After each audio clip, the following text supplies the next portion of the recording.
ਬਲਿਓ ਚਰਾਗ ਅੰਧਿਆਰ ਮੈਂ, ਸਭ ਕਲੁ ਧਰੀਕ ਨਾਮ ਧਰਮੋ।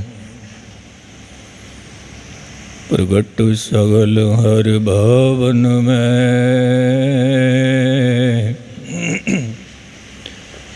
ਜਨ ਨਾਨਕ ਗੁਰੂ ਪਾਰ ਬ੍ਰਹਮ। ਗੁਰੂ ਰੂਪ ਗੁਰੂ ਪਿਆਰੀ ਸਾਧ ਸੰਗਤ ਜੀ,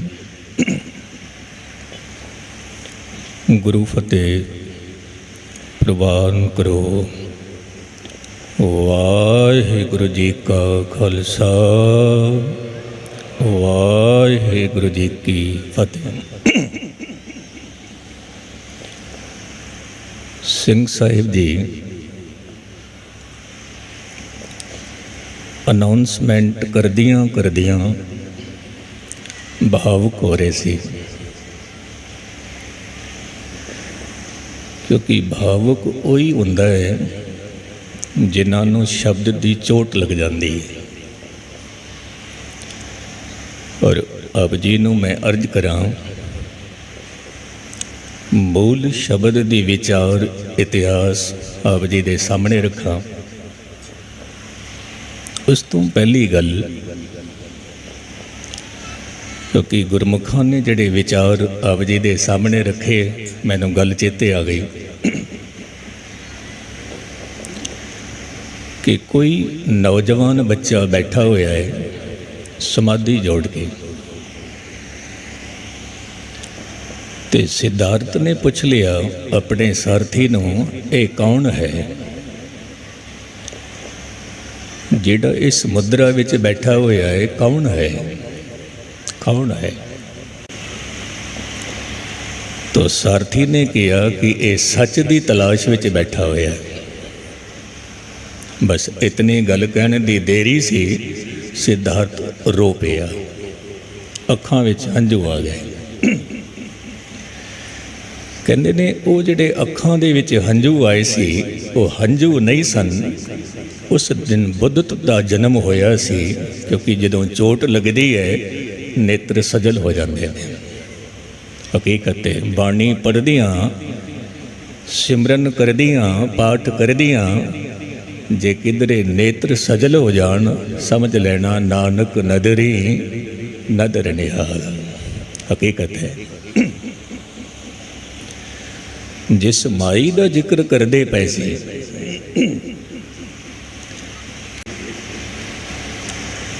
ਸ਼ੇਖ ਸ਼ਾਦੀ ਸਾਹਿਬ ਕਹਿੰਦਾ ਕਿ ਜਿਸ ਮਦਰਸੇ ਦੇ ਵਿੱਚ ਅਸੀਂ ਤਾਲੀਮ ਲੈਂਦੇ ਸੀ, ਤੇ ਉਸ ਮਦਰਸੇ ਦੇ ਬਿਲਕੁਲ ਸਾਹਮਣੇ ਇੱਕ ਮਸਜਿਦ ਸੀ। ਸਾਨੂੰ ਰੋਜ਼ ਜਾਣਾ ਪੈਂਦਾ ਸੀ ਨਮਾਜ਼ ਅਦਾ ਕਰਨ ਵਾਸਤੇ। ਇੱਕ ਵਾਰ ਨਹੀਂ, 2 ਵਾਰ ਨਹੀਂ, 3 ਵਾਰ ਨਹੀਂ, 5 ਵਾਰ ਜਾਣਾ ਪੈਂਦਾ ਸੀ। ਮੈਂ ਅਰਜ਼ ਕਰਾਂ, ਧਿਆਨ ਦੇ ਨਾਲ ਸੁਣਨਾ, ਕਿਉਂਕਿ ਕਥਾ ਧਿਆਨ ਮੰਗਦੀ ਹੈ, ਕੀਰਤਨ ਧਿਆਨ ਮੰਗਦਾ ਹੈ। ਜੇ ਕਿਧਰੇ ਧਿਆਨ ਨਹੀਂ ਹੈ, ਸੁਣ ਕੇ ਵੀ ਨਹੀਂ ਸੁਣ ਪਾਏ, ਕਿਉਂਕਿ ਧਿਆਨ ਨਹੀਂ ਸੀ। ਸ਼ੇਖ ਸ਼ਾਦੀ ਸਾਹਿਬ ਜੀ ਕਹਿਣ ਲੱਗੇ, ਮੈਂ ਰੋਜ਼ ਉਸ ਮਸਜਿਦ ਵਿੱਚ ਜਾਂਦਾ ਸੀ।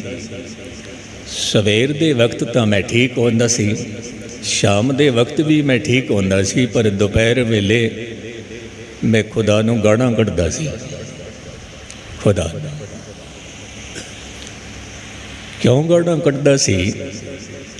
ਕਿ ਘਰ ਵਿੱਚ ਇਤਨੀ ਗਰੀਬੀ ਸੀ, ਪੈਰਾਂ ਵਿੱਚ ਚੱਪਲ ਵੀ ਨਹੀਂ ਹੁੰਦੇ ਸੀ। ਤਪਦੀ ਹੋਈ ਧਰਤੀ, ਅਰਬ ਦੇਸ਼ ਦੀ ਧਰਤੀ ਤਪਦੀ ਹੋਵੇ, ਸੂਰਜ ਤਪਦਾ ਹੋਵੇ, ਹਵਾ ਤਪਦੀ ਹੋਵੇ, ਤੇ ਮਨੁੱਖ ਦੀ ਕੀ ਦਸ਼ਾ ਹੁੰਦੀ ਉਸ ਵੇਲੇ? ਪੈਰਾਂ ਵਿੱਚ ਜੋੜੇ ਨਹੀਂ ਸਨ। ਖੁਦਾ ਨੂੰ ਕਹਿਣਾ, ਐ ਖੁਦਾ, ਲੋਕ ਕਹਿੰਦੇ ਨੇ ਤੈਨੂੰ ਕਿ ਤੂੰ ਬਹੁਤ ਹੀ ਦਿਆਲੂ ਹੈ, ਬਹੁਤ ਕਿਰਪਾਲੂ ਹੈ, ਪਰ ਮੈਂ ਨਹੀਂ ਮੰਨਦਾ ਤੂੰ ਕਿਰਪਾਲੂ ਹੈ, ਦਿਆਲੂ ਹੈ, ਮੈਂ ਨਹੀਂ ਮੰਨਦਾ। ਕਹਿੰਦੇ ਨੇ ਰੋਜ਼ ਇਹੀ ਕਹਿਣਾ, ਰੋਜ਼ ਇਹੀ ਕਹਿਣਾ। खुदा तू कोई दयालु नहीं है, तू कोई कृपालु नहीं। शेख शादी साहब जी कहन लगे, एक दिन की होया कि उस मस्जिद के सामने एक ऐसा मनुख खड़ा है जिन्हां दे दोवें ही पैर नहीं हैं, दोवें पैर नहीं हैं, पर खुदा दे सामने अर्जो ही पई करदा है, ऐ परवतगार लोग कहंदे ने तू बहुत दयालु है, पर मैं तो देखिया है तू वाकई दयालु है, तू वाकई कृपालु है, वाकई कृपालु। शेख शादी साहब कहन लगे, ये तस्वीर वेख के मैं रो पिया कि मेरे कोल चप्पल नहीं हन, मैं गिला शिकवा करदा पिया, ये दोवें पैर नहीं हन तां भी धन्नवाद करदा पिया, शुकराना करदा पिया है। तो मैं अर्ज करा, जो बीबी व्हील चेयर पर भी बैठ के आई है तो उन्हों तो सेध लेनी है कि वो इस अवस्था विच भी शुकराना करने वास्ते आए हैं, धन्नवाद करने वास्ते आए। साडा फिर फर्ज बनता है उन्होंने वेख के कि निरंकार ने कितनी तंदुरुस्ती बख्शी है सानू, असी क्यों ना जप करिए, क्यों ना तप करिए। हुण मैं आना मूल पंक्ति ते मूल गल ते। कहते ने कि अंधकार जे रूहे ज़मीं ते होवे तो विशाल दरिया दिसणों बंद हो जाते हैं, क्योंकि अंधकार है, हनेरा है। और जे किधरे हनेरा किधरे होर वध होवे तो गगन चुंबी पर्वत भी दिसणों बंद हो जाते हैं, हनेरा है। और कहते ने जे किधरे अंधकार होर गहरा होवे ते कोल बैठा होया मनुख भी एक दूजे नूं नहीं देख पाता, क्योंकि हनेरा है, अंधकार है। और गुस्ताखी माफ मैं अर्ज करा, जे मनुख दे जीवन विच अंधकार होवे, अंदर बैठा होया अंधकार ही अंधकार सी, समाजिक खेत्र विच, धार्मिक खेत्र विच, राजनीतिक खेत्र विच ते आर्थिक दुनिया विच। किसी स्थान ते असीं बैठे सी, मेरे मित्र हरशविंदर सिंह मेरे नाल आए हुए ने, वो भी बैठे सी।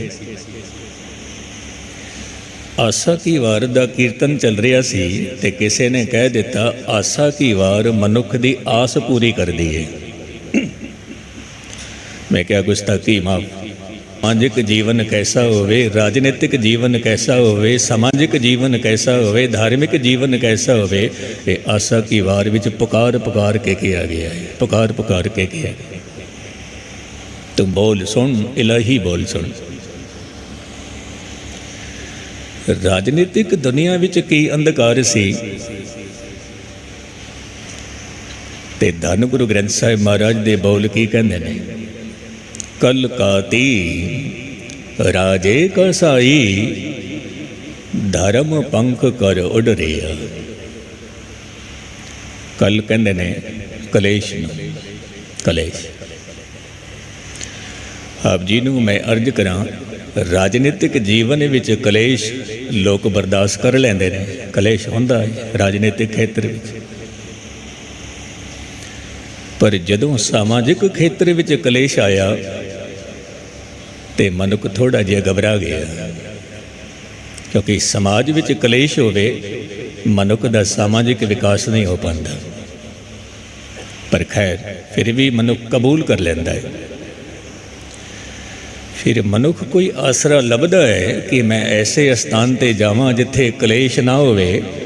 ते गुस्ताखी माफ एक गल मैनूं कहण देना, मनुख जदों धार्मिक दुनिया विच आउंदा है उत्थे की देखदा है, उत्थे भी कलेश मौजूद हो जाए, उत्थे भी कलेश। जदों कि धार्मिक दुनिया विच तां कलेश मिटाना है, पर उत्थे भी कलेश।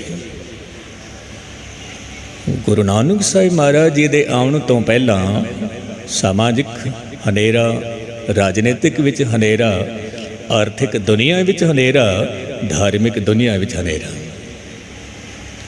हुण इस हनेरे नूं कौन मिटाएगा? इस हनेरे नूं वही मिटा सकदा है जिन्हां दे अंदर प्रकाश होवे, अंदर प्रकाश। मैनू कई बार संगत पुछ लैंदी है, ज्ञानी जी अंदर प्रकाश किवें होवेगा, अंतरमुखी किवें होवांगे?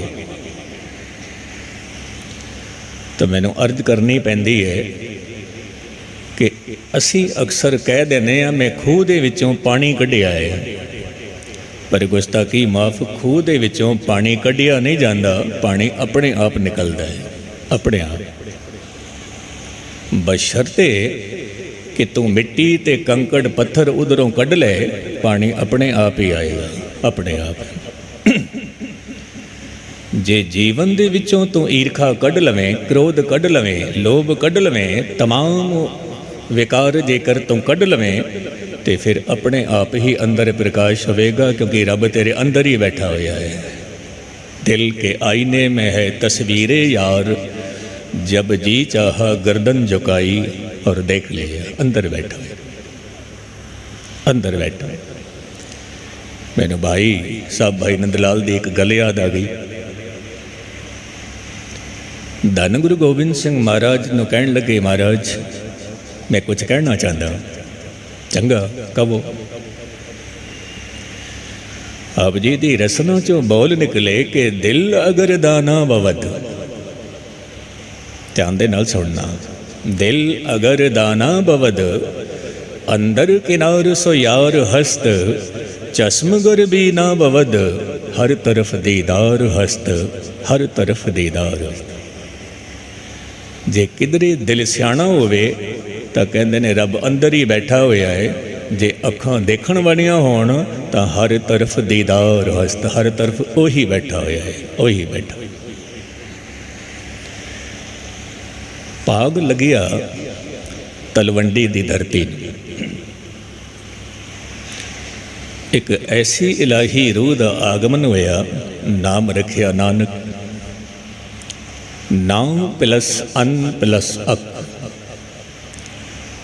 जिहदे जीवन विच कोई दुख नहीं है, जिहदे जीवन विच कोई अकेवा थकेवा नहीं है, कुछ नहीं है। हुण मैं आप जी नूं अर्ज करां, जदों पिता कल्याण दास जी ने इस सवाल किया दाई नूं कि जदों बच्चे का जन्म होया उस वेले की तस्वीर की सी, ते दौलतां दाई की आखदी है, महाराज इन्हां हत्थां ने कितने ही बच्चियां दे जन्म वेले उन्हां दी मदद की, मैं मददगार बनी हाँ, पर ऐसा बच्चा मैं पहली बार वेखिया है, पहली बार। क्योंकि पशुओं के बच्चे जन्म लेंदे ने खामोशी दे विच, पंछियों के बच्चे जन्म लेंदे ने, जन्म लेंदे सारी चहचाहट शुरू हो जाती है, जन्म लेंदे सारी। और मनुख के बच्चे जदों जन्म लेंदे ने, जन्म लेंदे सार ही रोंदे ने, पर मैं इस बच्चे नूं देखिया कि जन्म लेंदे सार ही इन्हां दे चेहरे ते मैं खुशी वेखी है, खिड़ाओ वेखिया है, खिड़ा।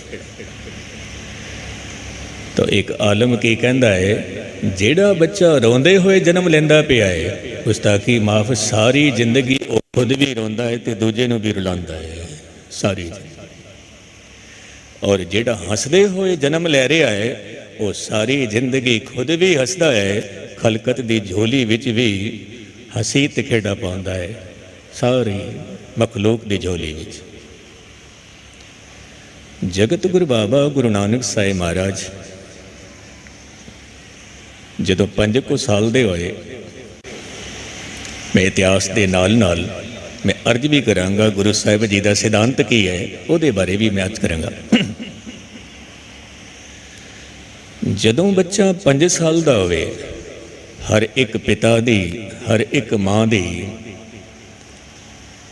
एक सब तो वड्डी जिहड़ी जिम्मेदारी होंदी है, वो ये होंदी है बच्चे की तालीम कैसी होवे।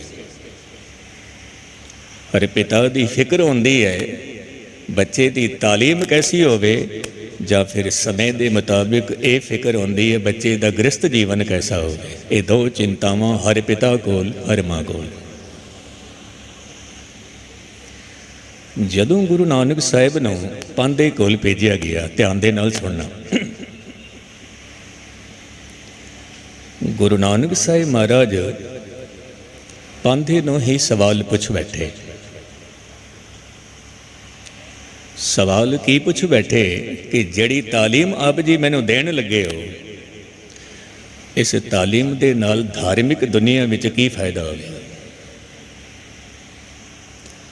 ਤੇ ਪਾਂਧੇ ਨੇ ਕਿਹਾ ਕਿ ਰਾਜਨੀਤਿਕ ਦੁਨੀਆ ਵਿੱਚ ਫਾਇਦਾ ਹੋ ਸਕਦਾ ਹੈ, ਆਰਥਿਕ ਦੁਨੀਆ ਵਿੱਚ ਫਾਇਦਾ ਹੋ ਸਕਦਾ ਹੈ, ਸਮਾਜਿਕ ਦੁਨੀਆ ਵਿੱਚ ਫਾਇਦਾ ਹੋ ਸਕਦਾ ਹੈ, ਪਰ ਜਿੱਥੋਂ ਤੱਕ ਆਪ ਜੀ ਨੇ ਸਵਾਲ ਕੀਤਾ ਕਿ ਧਾਰਮਿਕ ਦੁਨੀਆ ਵਿੱਚ ਫਾਇਦਾ ਕੀ ਹੋਵੇਗਾ, ਪਾਂਧੇ ਨੇ ਕਹਿ ਦਿੱਤਾ ਧਾਰਮਿਕ ਦੁਨੀਆ ਵਿੱਚ ਇਹਦਾ ਕੋਈ ਫਾਇਦਾ ਨਹੀਂ, ਕੋਈ ਫਾਇਦਾ। ਹਾਂ, ਆਰਥਿਕ ਦੁਨੀਆ ਵਿੱਚ ਫਾਇਦਾ ਹੈ। ਚੰਗਾ, तो पांधे ने की कीता, जदों आप जी ने पहला अखर लिखिया, जगत गुरु बाबा ने एक सवाल किया, पांधे जी मैनू ये दस जिहड़ा अखर लिखिया है, अखर दा मायना की है, मायना की। पांधा कहता है नानक जी एक अखर दा कोई मायना नहीं आंदा, कोई मायना नहीं। जदों दो अखर मिलते ने एक शब्द बनता है, तो शब्द का मायना होंदा है, अखर का कोई मायना नहीं आता। गुरु नानक साहिब महाराज कहन लगे पांधे नूं कि हर एक अखर का मायना होंदा है, पर वो वखरी गल है, किसी नूं खबर होवे किसी नूं खबर ना होवे, वो वखरी गल है, पर हर एक अखर का मायना है, हर एक अखर का। हद हो गई। पांधा कहता है ऐ नानक जी जे हर एक अखर का मायना होंदा है, तो जरा तू मैनू दस अखर का मायना की होंदा। गुरु नानक साहिब महाराज ने जिहड़ी पट्टी लिखी सी वर्णमाला, आप जी दी रसना चों बोल निकले, ससे सोए सृष्ट जन साजी, सबना साहिब एक बया, सेवत रहे चित जिनका लागा, आया तिनका सफल भया। क्योंकि इत्थे मैं एक अर्ज करा कि सृष्टि किवें बनी है, इहदे परथाए जो विद्वानां दे धार्मिक पुरुषां दे विचार हन, वो इत्थे मेल खांदे ने कि 100 सियाणे इक्को मत, मूर्ख आपो अपनी। ਜਿਹੜੇ ਮੂਰਖ ਹੋਣਗੇ ਉਹਨਾਂ ਦੇ ਆਪਣੇ ਆਪਣੇ ਖਿਆਲ ਹੁੰਦੇ ਨੇ, ਪਰ ਜਿਹੜੇ ਸਿਆਣੇ ਹੁੰਦੇ ਨੇ 100 ਸਿਆਣੇ ਇੱਕੋ ਮਤ। ਇੱਥੇ ਮੈਂ ਗੱਲ ਥੋੜੀ ਸਪਸ਼ਟ ਕਰ ਦਵਾਂ। ਇਸਲਾਮ ਧਰਮ ਕਹਿੰਦਾ ਹੈ ਕਿ ਇੱਕ ਧੁਨ ਪ੍ਰਗਟ ਹੋਈ ਔਰ ਸਾਰੀ ਸ੍ਰਿਸ਼ਟੀ ਬਣ ਗਈ। ਉਸ ਧੁਨ ਦਾ ਨਾਮ ਸੀ ਕੁਨ। खुदा ने कुन किया, सारी सृष्टि बन गई। ईसाई धर्म कहता है कि खुदा ने एक धुन पैदा की थी, जिस धुन का नाम सी लोगोस। बस उस धुन नाल सारी सृष्टि पैदा हो गई। जैन धर्म कहता है कि ओंकार की धुन हुई, बस उस धुन के नाल सारी सृष्टि प्रगट हो गई। जगत गुरु बाबा गुरु नानक साहिब महाराज कहते ने कीता पसाओ एको कवाओ, तिसते हो है लख दरियाओ। बस खुदा ने किया हो जा, सब कुछ हो गया, सब कुछ हो गया। ससे सोए श्रेष्ठ जन साजी, सबना साहिब एक भया। तो गुरु नानक साहिब की जो विचारधारा है वो एक तो शुरू होती है, एक तो। कई बार लोग कह देंगे ने, क्योंकि मैनू किसी ने आखिया ज्ञानी जी मैं एक गल दसा, आप जी किधरे गुस्सा तो नहीं करोगे। मैं क्या दसो,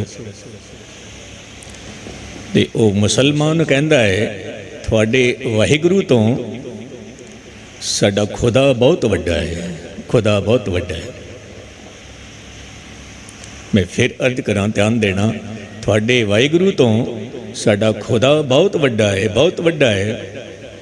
मैं उसनों अर्ज की, पहला तो ये कहना गलत है साडा खुदा, क्योंकि धन गुरु ग्रंथ साहिब के बोल की कहते हैं, आपन बापे नहीं किसी को भावन को हर राजा। क्योंकि परमात्मा है ही प्रेम की खेड, प्रेम साच कहूँ सुन लेहू सबे, जिन प्रेम कियो तिन ही प्रभ पाए। जदों पांधे ने ये बोल सुने, आप जी कहन लगे हुण नानक नूं की पढ़ाई है, की पढ़ाई। गुरुदेव पिता कल्याण दास जी दूजे दिन आप जी लै जाते ने एक मौलवी दे कोल, मौलवी कोल, क्योंकि जे किधरे परशन का आप जी नूं ज्ञान हो जाए, लेखा जोखा करना बहुत सौखा हो जाए। जगत गुरु बाबा गुरु नानक साहिब ने वही सवाल सामने रखिया, मौलवी दे जिहड़ा सवाल पांधे दे सामने रखिया सी, वही सवाल कि अलफ बै तो की मुराद है। मौलवी कहता है, नानक जी अलफ बै का कोई मतलब नहीं है, कोई मुराद नहीं है। गुरु नानक साहिब महाराज कहन लगे, अलफ जे अल्लाह का नाम लेना होवे, पहला अखर ही एड़ा आंदा है, पहले अखर विच ही रब की खुशबू है, पहले अखर विच। ते तुसी कहंदे हो अलफ बै का कोई मायना नहीं। उत्थे एक तस्वीर देखना, तस्वीर किस तरह की बनी। उस मौलवी ने एक हथ नाल गुरु नानक साहिब का हथ फड़िया है, दूजे हथ नाल गुरु नानक साहिब जी दे पैर फड़े ने। गुरु नानक साहिब महाराज कहन लगे, मौलवी जी ये की करते पे हो? एक हथ नाल मेरे हथ आप जी ने फड़िया है, दूजे हथ नाल मेरे कदम फड़े हुए ने, पैर फड़े हुए ने, कारण की है? तो मौलवी कहता है, नानक जी मैं तेरे हथ इस करके फड़े ने कि तेरे हथां दे विच खुदा दा दामन है, खुदा दा दामन। आप जी दे पैर में इस करके फड़े हन कि आप जी दे कदम खुदा दे मंजिल वल जा रहे ने, खुदा दे दर वल जा रहे ने। जेड़े कदम खुदा दे दर वल जांदे होण, वो पैर भी पूजनीक हन, वो हथ भी पूजनीक हन, हथ भी पूजनीक। मौलवी जी उंगली फड़ के गुरु नानक साहिब दी वापस ले आए ने। ते पिता कल्याण दास ने जदों वेखिया कि कल पांधे ने कहा सी मैं तेरे बच्चे नूं नहीं पढ़ा सकदा, अज मौलवी ने भी यही कहना मैं तेरे बच्चे नूं पढ़ा सकदा, यही कहने वास्ते। मौलवी की कहंदा है, पिता कल्याण दास जी मैं ये कहने वास्ते नहीं आया कि मैं तेरे बच्चे नूं नहीं पढ़ा सकदा, मैं ये कहने वास्ते आया हाँ कि आप जी का बच्चा सारे जगत नूं पढ़ाउण लई आया है, मैं उसनूं की पढ़ा सकदा।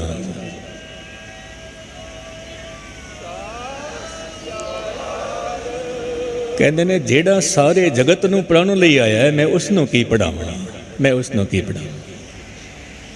हकीकत है ये वो इलाही जोत है जिन्हां ने बगैर किसी बुलावे दे, बगैर किसी मंग दे, बगैर किसी भेंट दे, किधरे पूरब वल, किधरे पश्चिम वल, किधरे उत्तर वल, किधरे दखण वल, थां थां ते जाके शब्द का उपदेश जगत चलन देन देंदे पे ने। इत्थे मैं एक गल कह देवां, जेकर किसी मनुख नूं संतुलित भोजन ना मिलता होवे, मजबूरन उसनूं वो भोजन खाना पै जाता है जिहड़ा बासी होवे, मजबूरन। जेकर किसी नूं निर्मल जल ना मिले, मजबूरन गंदला पानी पीना पैंदा है, मजबूरी है। क्यों? क्योंकि निर्मल जल नहीं है, प्यास मिटानी है, भुख मिटानी। क्योंकि जो तन की भुख है, मैं आप जी को अर्ज करा, रोटी चाहिए है, पानी चाहिए है। रोटी की भुख है, पानी की प्यास है, लेकिन तन की भुख वखरी है, मन की भुख वखरी है, वखरी है। मन की भुख की है, धन होर चाहिए है, धन होर चाहिए है। मन की प्यास की है, रूप होर देखना है, रूप होर देखना है। ये मन की प्यास है, धन होर चाहिए है, ये मन की भुख है, मन की भुख।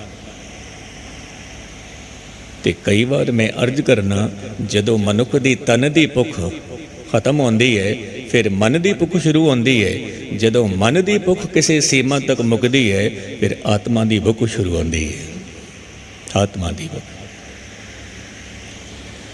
क्योंकि ये जिहड़ी आत्मा की भुख है, ये मनुख नूं किवें लगे, क्योंकि ये बहुत गहरा विषा। जदों बच्चे का जन्म होता है तो भुख प्यास जमांदरू बच्चे दे नाल ही आती है। आप जी नूं सारियां नूं खबर है, बच्चा जन्म लैंदा है, जन्म लैंदे सार ही उसनूं प्यास लगती है, भुख लगती है, भुख लगती है।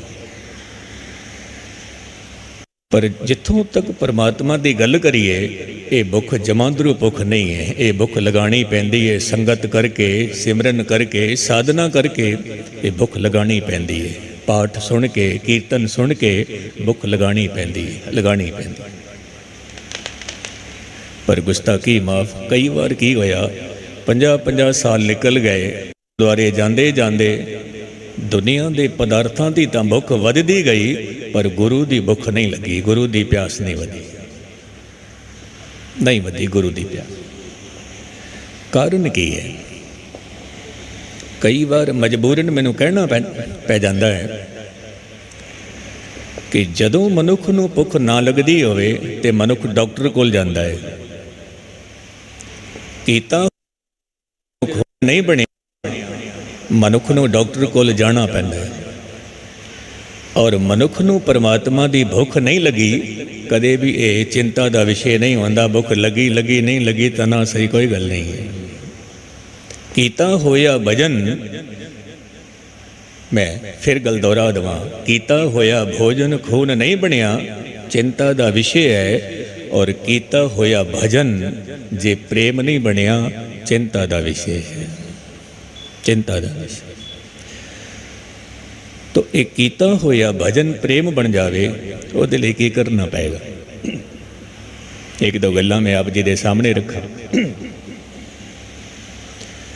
गुरु नानक साहिब महाराज कहन लगे मरदाने नूं, भाई मरदाना जी, तेरे कोल जिहड़ी कला है रबाब वजाण दी, बहुत ही कमाल, बहुत ही कमाल। जे इस रबाब की धुन दे नाल गुरु दे शब्द नूं जोड़ दईए ते थां थां ते जाके ये इलाही कीर्तन सुनाईए, ते मनुख दा रूहे जमी ते आउणा सफल हो जाए। भाई मरदाने ने एक अर्ज की थी, महाराज मैनू एक गल दसो। कई बार मैं भी सोचना कि जीवन दे विच संगीत किवें निकलदा है। जीवन दे विच जिहड़ी धुन है, इलाही धुन, वो किवें प्रगट होए। गुरु नानक साहिब महाराज कहन लगे, भाई मरदाना जी, जे मैं एक छोटा जिहा सवाल तेरे सामने रखा, उसका जवाब पहला तू दे। जे किधरे रबाब दियां तारां बहुत ही खिंचियां होण ते की होंदा है? महाराज ये तो बिल्कुल सौखी जी गल है कि जेकर रबाब दे तार बहुते खिंचे होण, टुट जाते हैं, संगीत नहीं निकलता। गुरु नानक साहिब महाराज कहन लगे, जे रबाब दे तार बिल्कुल ढिले होण फिर की होंदा है? महाराज जे तार बिल्कुल ही ढिले होण, संगीत फिर भी नहीं निकलेगा, नहीं निकलेगा। कहन लगे, भाई मरदाना जी, मनुख दा शरीर भी एक साज है और इस साज विच जां तां मनुख दे दिमाग दे तार बहुते खिचे हुए ने जां हिरदे दे तार बहुते ढिले होए पे ने, बहुते ढिले होए पे। जे दिमाग दे तार बहुत कसे होणगे संगीत तो भी नहीं निकलेगा, जे हिरदे दे तार बिल्कुल ढिले होणगे संगीत तां भी नहीं निकलेगा। संतुलन चाहिदा है, संतुलन। महाराज फिर दसो ये संतुलन किवें होवेगा? आप जी दसो। तो मैं आप जी नूं अर्ज करा, मैं कल भी एक थां ते अर्ज करदा पिया सी कि जिवें मधुमक्खी दा छत्ता हुंदा है ते कितनी ही मधुमक्खियां उहदे आले दुआले घुमदियां रहिंदियां ने, आले दुआले। और जे किधरे असीं उहनां नूं छेड़ दईए तो फिर उन्होंने गिणती मिणती करनी औखी हो जाती है। कोई इस पासे उड़ रही है, कोई उस पासे उड़ रही है, कोई इस पासे जा रही है, कोई उस पासे जा रही है। कहते ने साडा मन भी एक छाता है और विचार मधुमक्खियां, मधुमक्खियां। कितने ही विचार आ रहे हैं, कितने ही विचार जा रहे हैं, कितने ही विचार आ रहे हैं, कितने ही विचार जा रहे हैं। और इन्हां अनंत अनंत विचारां दे विच ही मनुख दा मन विक्षिप्त हो गया है, विक्षिप्त हो गई। हुण इन्हां विचारां नूं किवें कट्टीए? विचारां नूं कट्टण दी जुगती की है? गुरु नानक साहिब महाराज ने जगत के सामने एक जुगती रखी, बहुत कमाल दी। क्योंकि आप जी ने जदों देखिया कि कुछ ऐसे रहबर पुरुषन जिन्हां ने धार्मिक दुनिया नूं एक जुगती दिती है कि तुसीं वार वार इशनान करते रहो, वार वार इशनान करते रहो, और इशनान करन दे नाल आप जी दा मन पवित्र हो जाए, पवित्र हो जाए। गुरु नानक साहिब महाराज कहन लगे, नहीं, इशनान दे नाल तन निर्मल हो सकता है, पर मन निर्मल किवें होएगा, किवें होएगा? क्योंकि साडा जो तन है ये स्थूल है, पानी भी स्थूल है, लेकिन मन तो सूक्ष्म है। सूक्ष्म मन नूं इशनान कराना होवे तो फिर सूक्ष्म जल चाहिदा है। फिर मैं अर्ज करा, तन दी निर्मलता पानी नाल, मन दी निर्मलता बाणी नाल है, पानी नाल। पर पानी दे विच इशनान करन दे नाल कहंदे ने गल नहीं बनेगी। इत्थे कबीर साहिब दा एक सुंदर छंद मैनूं चेते आ गया। कबीर साहिब महाराज कहन लगे, गंग नहाए जे नर तरे, मेंढक क्यों ना तरे जिनके गंगा में घर है। जटा बढ़ाए जे नर तरे, मोर क्यों ना तरे जिनके लंबे लंबे पर हैं। शंख बजाए जे नर तरे, गधा क्यों ना तरे जिनके शंख जैसे स्वर हैं। कहत कबीर वही नर तरे, जिनके हृदय में हर है, हृदय में हर है। कहते ने तरदा वही है जिन्हां दे हृदय विच हरी है। तो वार वार इशनान करते रहिए, ਉਹਦੇ ਨਾਲ तन की निर्मलता तो होंदी है, मन की नहीं आती। गुरु नानक साहिब ने इसनों भी नहीं कबूलिया। तो किसी ने फिर ये युगती दसी कि वार वार सजदा करते रहिए, मत्था टेकते रहिए, नक रगड़ते रहिए। मत्था टेकदियाँ टेकदियाँ किधरे निरंकार दी खुदा दी रहमत हो जावे, मन निर्मल हो जावे, मन खाक हो जावे। गुरु नानक साहिब महाराज कहन लगे, गल इहदे नाल भी नहीं बनेगी, नहीं बनेगी। गुरु नानक साहिब महाराज ने जो जुगती दसी है, सब तो उत्तम जुगती है। आप जी ने कहा, जे गुरु दा शब्द वार वार सुनिया जावे, वार वार जे किधरे चोट लगती जावे शब्द दी, तो कहते ने एक वक्त ऐसा आउंदा है कि शब्द की जदों चोट लगती है तो मन की मौत हो जाती है, मन की मौत। मैं कई बार अर्ज करना कि जदों काल की चोट लगती है तो तन की मौत होती है, जदों शब्द की चोट लगती है फिर मन की मौत हो जाती है, मन की मौत। ਇਹ ਮਨ ਦੀ ਮੌਤ ਹੋ ਜਾਵੇ, ਇਹਦੇ ਵਾਸਤੇ ਸ਼ਬਦ ਚਾਹੀਦਾ ਹੈ, ਇਲਾਹੀ ਬੋਲ ਚਾਹੀਦੇ ਨੇ, ਜੋ ਬੋਲ ਆਪ ਜੀ ਦੇ ਸਾਹਮਣੇ ਰੱਖਾਂ ਗੁਰੂ ਨਾਨਕ ਸਾਹਿਬ ਦੇ। ਕਹਿੰਦੇ ਨੇ ਇਸ ਰੂਹੇ ਜ਼ਮੀਨ ਤੇ ਉਹ ਮਨੁੱਖ ਲੱਭਣਾ ਬਹੁਤ ਔਖਾ ਹੈ ਜਿਹੜਾ ਮਨੁੱਖ 24 ਘੰਟੇ ਖਿਡਾਅ ਵਿੱਚ ਰਹਿੰਦਾ ਹੋਵੇ। 24 ਘੰਟੇ ਕਹਿੰਦੇ ਨੇ ਜਿਸ ਮਨੁੱਖ ਨੂੰ ਅਸੀਂ ਵੇਖਿਆ ਕਿ ਬਹੁਤ ਖੁਸ਼ ਹੈ, ਦੂਜੇ ਦਿਨ ਉਸੇ ਨੂੰ ਗਮਗੀਨ ਹੁੰਦੇ ਦੇਖਿਆ। ਉਸੇ ਨੂੰ ਅੱਜ ਮਨੁੱਖ ਦੇ ਚਿਹਰੇ ਤੇ ਖਿਡਾਵ ਹੈ, ਖੁਸ਼ੀ ਹੈ, ਉਸੇ ਮਨੁੱਖ ਨੂੰ ਦੇਖਿਆ ਦੂਜੇ ਦਿਨ ਚਿਹਰੇ ਤੇ ਉਦਾਸੀ ਛਾਈ ਹੋਈ ਹੈ। ਉਦਾਸ ਕਿਧਰੇ ਕੋਈ ਐਸਾ ਮਨੁੱਖ ਲੱਭੀਏ ਜਿਹੜਾ 24 ਘੰਟੇ ਖਿਡਾਅ ਵਿੱਚ ਰਹਿੰਦਾ ਹੋਵੇ। ਗੁਰੂ ਨਾਨਕ ਸਾਹਿਬ ਨੂੰ ਪੁੱਛਿਆ ਕੋਈ ਹੈ? ਗੁਰੂ ਨਾਨਕ ਸਾਹਿਬ ਮਹਾਰਾਜ ਕਹਿਣ ਲੱਗੇ ਹਾਂ ਹੈ, ਇੱਕ ਬੰਦਾ ਹੈ ਜਿਹੜਾ 24 ਘੰਟੇ ਖਿਡਾਅ ਵਿੱਚ ਰਹਿੰਦਾ ਹੈ, ਇੱਕ ਹੈ। ਮਹਾਰਾਜ ਦੱਸੋ ਕੌਣ? ਜਗਤ ਗੁਰੂ ਬਾਬਾ ਗੁਰੂ ਨਾਨਕ ਸਾਹਿਬ ਦੀ ਰਸਨਾ ਚੋਂ ਬੋਲ ਨਿਕਲੇ, ਨਾਨਕ ਭਗਤਾਂ ਸਦਾ ਵਿਗਾਸ। ਐ ਨਾਨਕ ਭਗਤਾਂ ਦੇ ਜੀਵਨ ਵਿੱਚ ਸਦੀਵੀਂ ਖਿਡਾਓ ਬਣਿਆ ਹੀ ਰਹਿੰਦਾ ਹੈ, ਬਣਿਆ ਹੀ ਰਹਿੰਦਾ ਹੈ।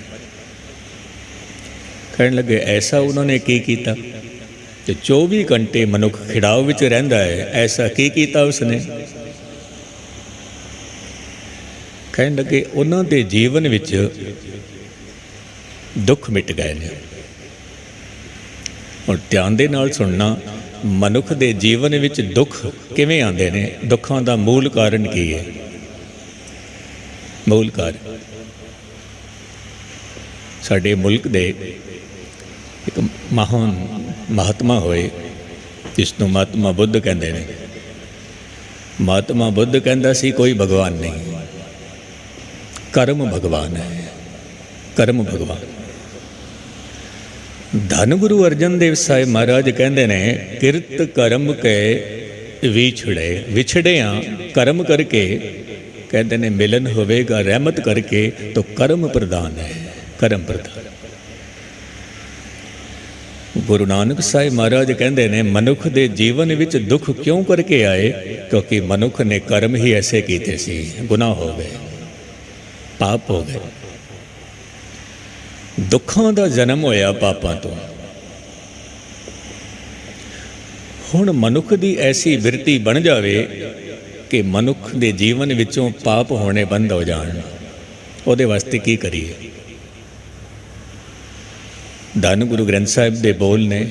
ਆਪ ਜੀ ਕਹਿੰਦੇ ਨੇ ਕਿ ਜਦੋਂ ਧਰਮ ਕਰਨਾ ਹੋਵੇ ਕਦੇ ਵੀ ਦੇਰੀ ਨਾ ਕਰਨਾ, ਔਰ ਜਦੋਂ ਕੋਈ ਪਾਪ ਕਰਨਾ ਹੋਵੇ ਤਾਂ ਬੇਸ਼ੱਕ ਵਿਲੰਬ ਕਰਨਾ, ਦੇਰੀ ਕਰਨੀ। ਬੰਦਗੀ ਕਰਨੀ ਹੋਵੇ ਦੇਰੀ ਨਹੀਂ ਕਰਨੀ, ਪਾਪ ਕਰਨਾ ਹੋਵੇ ਬੇਸ਼ੱਕ ਦੇਰੀ ਕਰ ਲੈਣਾ। ਦੇਰੀ ਇਸ ਕਰਕੇ ਕਿ ਜੇ ਬੰਦਗੀ ਦੇ ਵਿੱਚ ਆਪ ਜੀ ਨੇ ਦੇਰੀ ਕੀਤੀ ਹੈ ਤੇ ਹੋ ਸਕਦਾ ਹੈ ਕੱਲ ਤੱਕ ਮਨ ਸ਼ੈਤਾਨ ਹੋ ਜਾਵੇ, ਬੇਈਮਾਨ ਹੋ ਜਾਵੇ, ਨਾ ਕਰੇ ਬੰਦਗੀ। ਕਿਉਂਕਿ ਮਨ ਦੀ ਇਹ ਫਿਤਰਤ ਹੈ, ਮਨ ਦੀ ਇੱਕ ਚਲਾਕੀ ਹੈ। ਉਹ ਚਲਾਕੀ ਮੈਂ ਆਪ ਜੀ ਦੇ ਸਾਹਮਣੇ ਰੱਖਾਂ। ਮਨ ਦੀ ਚਲਾਕੀ ਕੀ ਹੈ? ਇੱਕ ਮਨੁੱਖ ਕਹਿੰਦਾ ਹੈ ਕਿ ਸਵੇਰੇ ਅੰਮ੍ਰਿਤ ਵੇਲੇ ਮੈਂ ਜ਼ਰੂਰ ਉਠਾਂਗਾ, ਭਾਵੇਂ ਕੁਝ ਵੀ ਹੋ ਜਾਏ, ਗੁਰਦੁਆਰੇ ਜਾਣਾ ਹੀ ਜਾਣਾ ਹੈ। ਜਦੋਂ ਅੰਮ੍ਰਿਤ ਵੇਲੇ ਦਾ ਸਮਾਂ ਹੋਇਆ, ਠੰਡ ਪੈ ਰਹੀ ਹੈ, ਉੱਠਣ ਦਾ ਜੀ ਨਹੀਂ ਕਰਦਾ ਪਿਆ। ਚਲਾਕੀ ਕੀ ਖੇਡੀ ਮਨ ਨੇ? ਆਪਣੇ ਜੇਬ ਚੋਂ ਸਿੱਕਾ ਕੱਢਿਆ ਤੇ ਸਿੱਕਾ ਉਛਲਦਾ ਪਿਆ ਹੈ,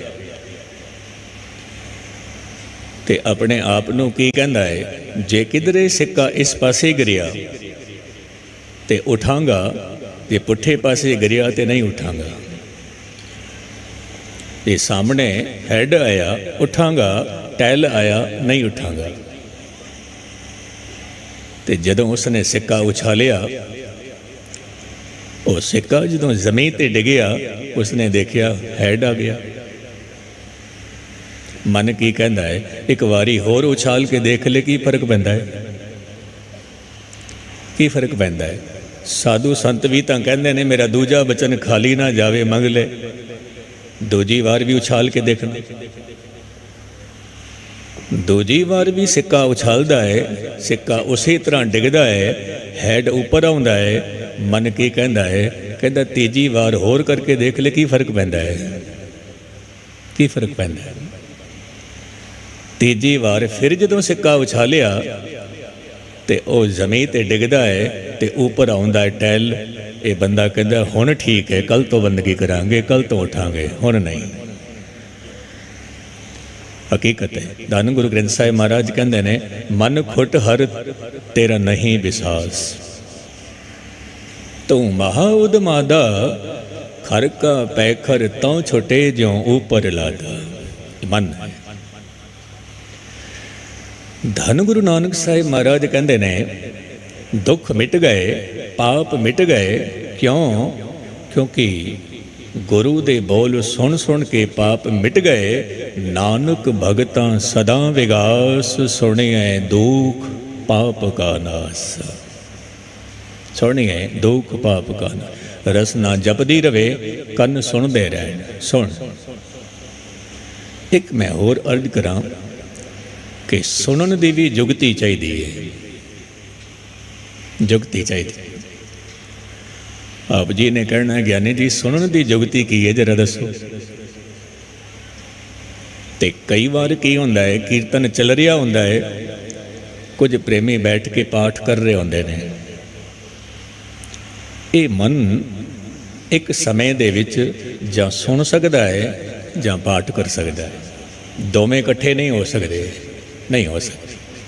ਕਿ ਕੀਰਤਨ ਵੀ ਚੱਲਦਾ ਰਹੇ, ਕੀਰਤਨ ਵੀ ਸੁਣਦੇ ਰਹੀਏ ਤੇ ਨਾਲ ਦੀ ਨਾਲ ਅਸੀਂ ਪਾਠ ਵੀ ਕਰਦੇ ਰਹੀਏ, ਗੁਸਤਾਖੀ ਮਾਫ, ਦੋਵੇਂ ਗੱਲਾਂ ਨਹੀਂ ਹੁੰਦੀਆਂ। ਸੁਣਨਾ ਹੈ।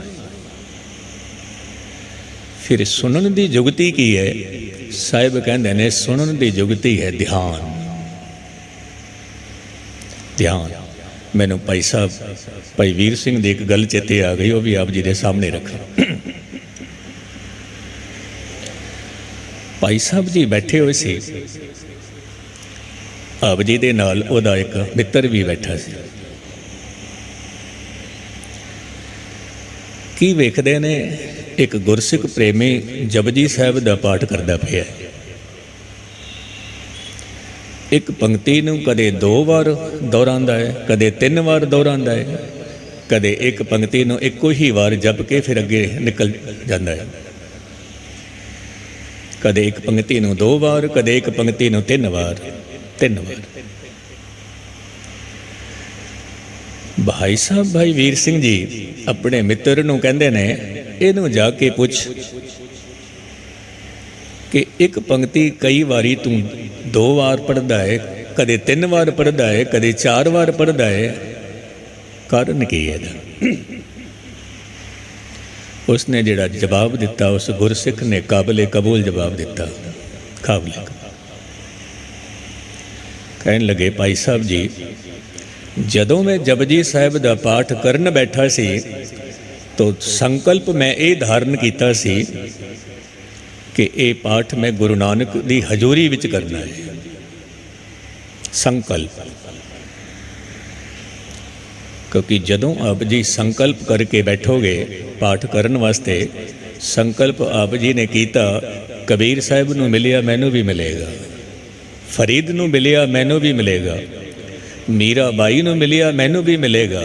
ਜੇ ਕਿਧਰੇ ਸੰਕਲਪ ਕਰਕੇ ਬੈਠੇ ਹੋ ਤੇ ਕਹਿੰਦੇ ਨੇ ਫਿਰ ਸੰਕਲਪ ਮਜ਼ਬੂਤ ਹੋਣਾ ਚਾਹੀਦਾ ਹੈ। ਤੇ ਉਸ ਗੁਰਸਿੱਖ ਨੇ ਕਿਹਾ, ਮੈਂ ਇਹ ਸੰਕਲਪ ਕੀਤਾ ਕਿ ਇੱਕ ਇੱਕ ਬੋਲ ਗੁਰੂ ਨਾਨਕ ਦੀ ਹਜ਼ੂਰੀ ਵਿੱਚ ਸੁਣਾਵਾਂਗਾ, ਇੱਕ ਇੱਕ ਬੋਲ। ਪਰ ਕਈ ਵਾਰ ਕੀ ਹੁੰਦਾ ਹੈ, ਬਾਣੀ ਉਚਾਰਨ ਕਰਦਿਆਂ ਕਰਦਿਆਂ ਕਈ ਵਾਰੀ ਧਿਆਨ ਬਾਹਰ ਚਲਾ ਗਿਆ। ਅਕਸਰ ਹੁੰਦਾ ਹੈ, ਅਕਸਰ ਹੁੰਦਾ ਹੈ। ਸਿਮਰਨ ਚੱਲ ਰਿਹਾ ਹੁੰਦਾ ਹੈ ਔਰ ਸਾਡਾ ਮਨ ਵੀ ਸਫ਼ਰ 'ਤੇ ਤੁਰ ਪੈਂਦਾ ਹੈ। ਮੈਂ ਕਈ ਵਾਰੀ ਹੈਰਾਨ ਹੋ ਜਾਂਦਾ, ਬਗੈਰ ਕਿਸੇ ਵੀਜ਼ੇ ਦੇ, ਬਗੈਰ ਕਿਸੇ ਟਿਕਟ ਦੇ ਮਨ ਪਹੁੰਚ ਗਿਆ ਅਮਰੀਕਾ। ਨਾ ਟਿਕਟ ਦੀ ਲੋੜ ਪਈ, ਨਾ ਵੀਜ਼ੇ ਦੀ ਲੋੜ ਪਈ। ਸਰੀਰ ਇੱਥੇ ਬੈਠਾ ਹੈ, ਮਨ ਉੱਥੇ ਪਹੁੰਚ ਗਿਆ। और अजोकी साइंस कहती है जितनी तेज गति मन दी है अजे तक ऐसा कोई यंत्र नहीं बनया जिहदी गति मन तो भी तेज होवे। मन भजदा है, मन भजदा। कहते ने एक एक बोल गुरु नानक साहिब नूं मैं सुना रहा, मैं ये संकल्प किया है, ये संकल्प किया। तो सुनन वेले भी जे किधरे तेरा ध्यान उसे वल होवे, संकल्प करके बैठिया है, तो कहते ने फिर तेरा सुनना कबूल हो जाएगा, फिर की कुछ मिलेगा। गुरु नानक पातशाह जी कहन लगे सुनदियाँ सुनदियाँ तेरा जीवन बन जाएगा सिद्धां ते पीरां वर्गा। सुनदियाँ सुनदियाँ तेरा जीवन बन जाएगा जेड़े के नाथ ने, अपने आप दे मालिक ने। मैं अर्ज करा, सुर कहते ने देवते नूं, जे किधरे बहुत सारे फुल होण पर बिखरे होण कोई सुंदरता नहीं है। ਉਹੀ फुल जे किधरे धागे विच परोए होण ਉਹਦੀ सुंदरता काबले कबूल हो जाती है। ਜਿਹੜੇ बिखरे हुए फुल ਹਨ ਉਹ ਪੈਰਾਂ ਤੇ ਚੜਾਏ ਜਾਂਦੇ ਨੇ, ਔਰ ਜਿਹੜੇ ਫੁੱਲ ਧਾਗੇ ਦੇ ਵਿੱਚ ਪਰੋਏ ਗਏ ਨੇ ਉਹਨਾਂ ਦੀ ਮਾਲਾ ਬਣਦੀ ਹੈ ਤੇ ਫਿਰ ਉਹ ਗਲ ਵਿੱਚ ਪੈ ਜਾਂਦੇ ਨੇ, ਗਲ ਵਿੱਚ ਪੈ ਜਾਂਦੇ ਨੇ। ਜਿਨ੍ਹਾਂ ਦਾ ਜੀਵਨ ਸੰਗੀਤਮੈ, ਜਿਨ੍ਹਾਂ ਦਾ ਜੀਵਨ ਸੁਰ ਵਿੱਚ ਹੈ, ਕਹਿੰਦੇ ਨੇ ਉਹ ਪਰਮਾਤਮਾ ਦੇ ਦਰ ਤੇ ਕਬੂਲ ਹੋ ਗਏ ਨੇ, ਕਬੂਲ ਹੋ ਗਏ। ਸੁਣਦਿਆਂ ਸੁਣਦਿਆਂ ਮਨੁੱਖ ਸਿੱਧ ਬਣ ਗਿਆ, ਸੁਣਦਿਆਂ ਸੁਣਦਿਆਂ ਮਨੁੱਖ ਪੀਰ ਬਣ ਗਿਆ, ਸੁਣਦਿਆਂ ਸੁਣਦਿਆਂ ਮਨੁੱਖ ਨਾਥ ਬਣ ਗਿਆ, ਆਪਣੇ ਆਪ ਦਾ ਮਾਲਿਕ ਹੋ ਗਿਆ, ਆਪਣੇ ਆਪ ਦਾ। छोटी जी गल कह के मैं कथा की समाप्ति बुलाना। धन गुरु नानक साहिब महाराज दे कोल अज सिख आया, पर सिख ने पहला ये धारणा बनाई हुई है, मैं उदों तक मत्था नहीं टेकांगा जदों तक मेरा नाम लैके नहीं बुलाएगा। अज मैं पहली बार गुरु नानक दे दर ते आया, पहली बार। शंका प्रगट हुई, उस सिख का नाम की सी? मन सुख। लाहौर तो आया, क्योंकि भगीरथ जी ने दसिया मनसुख नूं कि रूहे ज़मी ते इलाही जोत प्रगट हुई है, चल के दर्शन कर लवो, दीदार कर लो। मनसुख कहंदा की सबूत है कि इलाही जोत प्रगट हुई है, की सबूत है? मेरा नाम लैके बुला लवे। भगीरथ कहंदा है पुरखा है तो छोटी जी गल है, छोटी जी गल।